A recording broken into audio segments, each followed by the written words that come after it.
जी हाँ, नमस्कार दोस्तों, स्वागत करते हैं आप सभी को आपका यूट्यूब चैनल टारगेट भोजपुरी।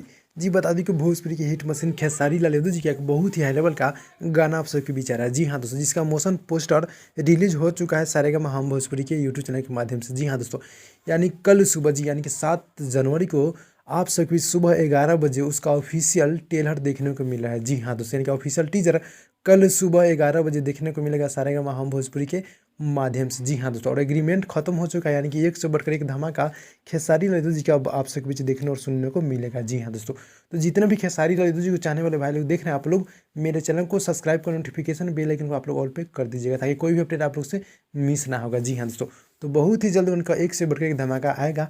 उससे पहले कल सुबह, जो कि कल सुबह यानी कि 7 तारीख को सुबह 11 बजे आप सबके बीच ऑफिशियल टीजर देखने को मिलेगा। आप लोग गाने को देखिए, गाना बहुत ही मज़ेदार, बहुत ही हाई लेवल का होने वाला है। जी हाँ दोस्तों, यानी कि बहुत ही बड़ा, बहुत ही गजब का ये वीडियो सॉन्ग होगा, जो कि सारेगामा हम भोजपुरी से छूटने के लिए तैयार हो रहा है। जी हाँ दोस्तों, तो भाई लोग मिलते हैं अगली वीडियो में, तब तक के लिए धन्यवाद।